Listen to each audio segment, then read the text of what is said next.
de qué se trata este premio Nobel y de qué se trata la investigación de Pavo, sobre todo. Agradecemos la posibilidad de charlar con la doctora Cecilia Lanzone, que es docente investigadora de la Facultad de Ciencias Exactas, Químicas y Naturales, y bueno, está en línea para charlar un ratito. Cecilia, muy buenas tardes, ¿cómo estás? Alicia Rivas te saluda desde la radio de la universidad. Hola Alicia, muy buenas tardes para vos y para toda la audiencia. Bien, acá estoy muy contenta con este premio Nobel que revaloriza todo nuestro trabajo, ¿no? Y todas nuestras investigaciones. Cuando escuchábamos y empezábamos a ver un poco de quién se trataba y de qué se trataba esa investigación que estaba reconociéndose con este premio, lo primero que aparece es, bueno, en Misiones tenemos este privilegio, si se quiere, de contar con una carrera de genética y con investigadores también que nos pueden ayudar a entender. Contanos de qué se trata esta investigación, qué es lo que descubrió Pavo en estos años que viene trabajando. Sí, mira, es muy interesante y es muy interesante no solo la investigación de él, sino toda la historia que rodea las investigaciones sobre evolución humana, ¿no? Inicialmente, como bien dicen la mayoría de los medios, reflejan las investigaciones en la evolución humana, clásicamente se han basado en el registro fósil, o sea, en la paleontología, ¿no? La antropología. Y lo que viene a traer Svante Pavo son secuencias de ADN del genoma completo de organismos como los Neandertal, muy cercanos a nosotros, que solo los conocíamos por material fósil. Y además, él pudo secuenciar el genoma completo de los Neandertal, y en esas secuenciaciones descubrieron con un huesito, con una falange que encontraron en una caverna, una nueva especie, un nuevo linaje de Homo, ¿no? Unos parientes nuestros tan cercanos como los Neandertal, de los cuales no teníamos ni idea de que habían existido. A través de nada, ¿no? Ni del registro fósil, no había datos de eso. Esto fue realmente revolucionario para toda la antropología, porque bueno, una nueva especie tan cercana a nosotros que nunca nos habíamos dado cuenta de que había existido, fue realmente una revolución para el conocimiento científico. Esa nueva especie de la que hablas se nombró como Denisova, ¿no? Contanos un poco por qué se nombró así. Bueno, se nombró así por el lugar en donde lo encontraron. Lo interesante es que estaba bastante bien preservado, porque estaba a bajas temperaturas, entonces fue de muy buena calidad el genoma de los denisovanos que encontraron.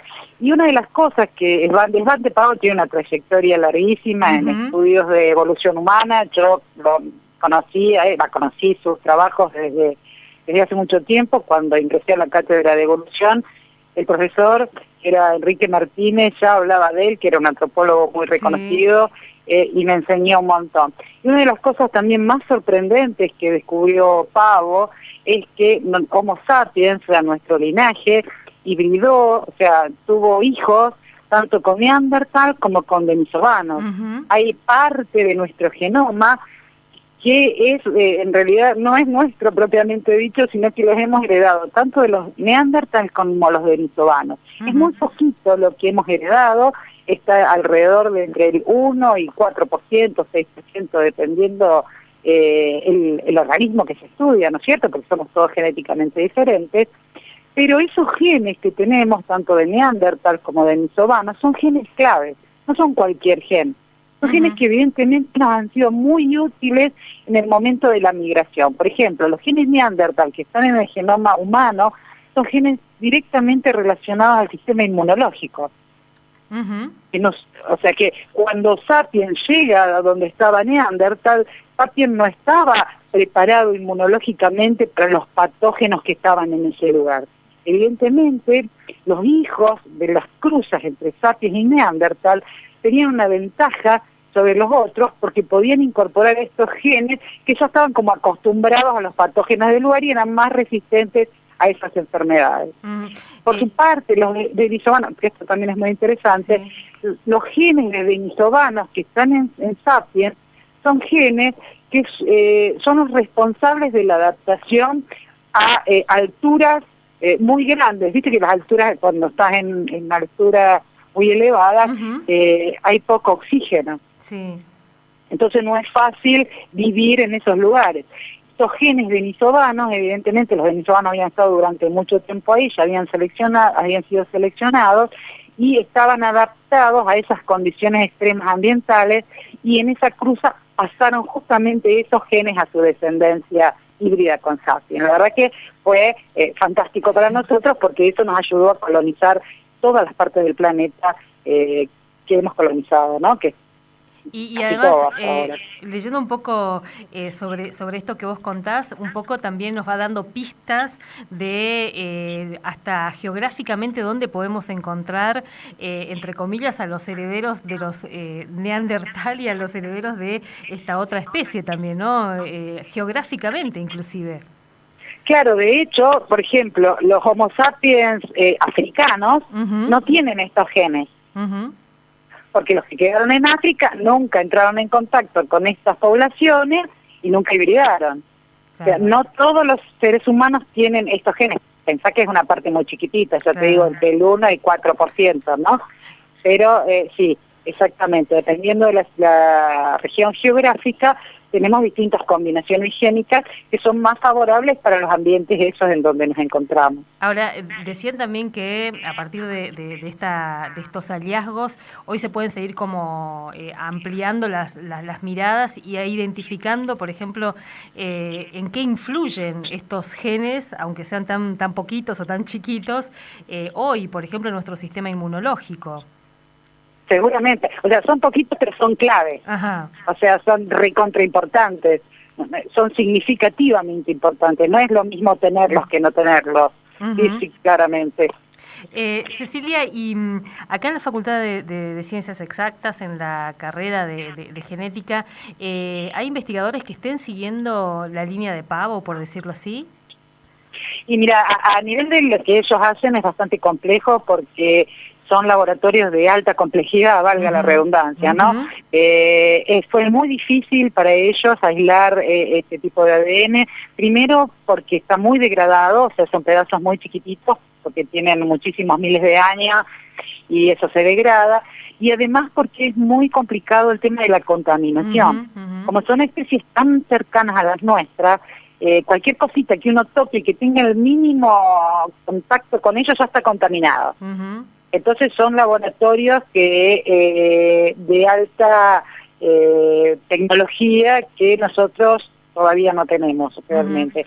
Pero se están haciendo otros tipos de investigaciones en donde se ve, por ejemplo, la relación entre las variantes alélicas que tiene la población argentina y cómo se relaciona eso, por ejemplo, con algunas variantes virales de algunos virus particulares, ¿no? Yo conozco el caso, por ejemplo, de Inés Badano, que está trabajando con papiloma. Ajá. Pero hay bastantes otras líneas de investigación en donde no se hace ADN antiguo, pero sí se hace ADN de la población actual y su relación con los patógenos. De hecho, algunas investigaciones están también trabajando a partir de esto, hablaban pensando en cómo afecta hoy o cómo influye hoy todavía estos genomas en cuestiones vinculadas al COVID, por ejemplo, ¿no? Que quiénes podrían tener mayor inmunidad ante el COVID o comportamientos diferentes ante el COVID según este mapeo. Claro, sí, viste que, como todos saben, el COVID nos afectó a distintas personas de diferente modo, y eso está directamente relacionado a los genes que portamos de la inmunología, y justo estos son los que algunos heredamos de los Neandertal, claro. Bueno, ahora está todo en boga, mucho más en los países del primer mundo, pero también está llegando acá. Estaba viendo que en el Centro de la Salud se están haciendo esas investigaciones, que es la medicina personalizada. Claro. Dependiendo de las variantes alélicas que vos tengas para cada cosa, lo propenso o no que sos a contraer ciertas enfermedades y la respuesta inmune que tendrías ante eso. Eso es como la medicina del futuro, ¿no? En realidad ya está siendo utilizada, pero en el futuro probablemente sea mucho más masivo que lo que es actualmente. Hoy sería como un diagnóstico así extra personalizado, bien en detalle, para después pensar algunos tratamientos y demás. no solo tratamiento, sino prevención. Ajá, la idea de esta medicina es más preventiva que curativa, digámoslo, ¿no? Si vos tenés predisposición, por ejemplo, a enfermarte mucho de COVID, tenés que vacunarte, no perder ni una vacuna, cuidarte, qué sé yo. Ahora, si tenés otra variante, por ahí podés relajarte un poco más. Como que esa sería la idea. Ahora, Cecilia, y en nuestra facultad, digamos, suponemos que cuando se conoció esta información, esto que vos decías es un poco también reivindicar el trabajo que se viene haciendo, las apuestas que se vienen haciendo en estas áreas. Sí, sí, claramente. Yo lo veo, mirá cómo lo veo, como como el derecho a la identidad biológica, ¿no? De algún modo, porque no solo tenemos una identidad directa de conocer a nuestros padres, sino a nivel biológico yo creo que tenemos el derecho de conocer de dónde venimos, quiénes somos como especie, de dónde venimos, ¿Qué nos pasó en esta historia evolutiva? Por ejemplo, esto de que hibridamos con estas otras especies era algo impensado en el pasado. Las hipótesis del pasado decían que en realidad nosotros los habíamos extinguido, de que nunca habíamos hibridado y que los habíamos extinguido. Todo lo que está relacionado a evolución humana tiene un fuerte componente antropocéntrico, valga la redundancia, y está muy sesgado por la visión cultural que uno tiene. Claro, pero después vienen estos resultados y por más sesgo cultural que uno tenga, no hay con qué darlo. O sea, la evidencia es la evidencia y nos guste o no, tuvimos descendencia con los neandertales y con los denisovanos. Se podía leer también que una de las posibilidades es como ir a arrojar luz sobre por qué se extinguieron los neandertal y por qué los Homo sapiens sobrevivimos, digamos, ¿no? Que ahí podría haber pistas en esta investigación o en la continuidad de las investigaciones. Sí. Hay una fuerte línea de pensamiento que habla del tema tipo de asimilación. O sea, que en realidad no se extinguieron, sino que hibridamos y quedaron en lo que nosotros somos, ¿no? O al menos parte de ellos, que es lo que descubrieron ellos. Cecilia, ¿y vos qué investigás? ¿Cuál es tu línea de investigación, tu tema de investigación? Sí, yo estudio ratones, roedores sudamericanos, evolución de roedores sudamericanos. A mí me encanta, la verdad. En Sudamérica hay 3 grupos principales de roedores. Los más conocidos son los que vinieron con los barcos en la conquista, ¿no? En la colonización, que son los ratones de la ciudad, que le llaman, ¿no? El músculo y el ratus, ¿no? Son los más comunes. Pero antes de eso había 2 linajes principales, uno muy antiguo que se llaman los octodóntidos, que son los cuises, por ejemplo, no sé si los conocen, que son los más conspicuos, digo. Ese linaje, por ejemplo, es africano y hace aproximadamente entre 40 y 30 millones de años que están acá. Y han dado una diversificación impresionante. Y después hay otro grupo que se llaman los sigmontinos, que hace aproximadamente 14 millones de años que están acá, y que surgieron, o sea, llegaron desde América del Norte antes de que se formara completamente el puente de Panamá y diversificaron, ¿no? Hay alrededor de 800 especies más o menos entre estos 2 grupos, son muchísimas, y bueno, hay algunas que son muy paradigmáticas y otras no tanto, pero son extremadamente interesantes como ha sido su diversificación, ¿no? Y son componentes claves de todos los ecosistemas. Eso te iba a preguntar, digamos, ¿cuál es el interés de investigar a estos roedores? Bueno, el interés inmediato que uno puede tener más antropocéntrico, digo, cómo nos afecta de modo directo a nosotros. Muchos de estos roedores son vectores de enfermedades zoonóticas, o sea, pueden portar algunas enfermedades que afectan al hombre, por ejemplo, la hantavirus, por decirte, una de las líneas de investigación que nosotros, con la cual estamos colaborando. No somos nosotros que llevamos a cabo, pero estamos colaborando con gente que está trabajando en Hansa. Entonces es muy importante saber cómo se distribuyen las poblaciones, cuáles son los lugares de más densidad, si las poblaciones son continuas o no, porque en el momento, si llega a pasar que surge un brote de Hanta, por ejemplo, nosotros tenemos elementos para tomar medidas sanitarias rápidas. Si se distribuye en continuo, bueno, sabemos que la ola va a ser rapidísima. En cambio, si se distribuye discontinuo, bueno, podemos poner barreras epidemiológicas en algunos lugares para que la dispersión de la enfermedad no sea tan rápida, por ejemplo, ¿no?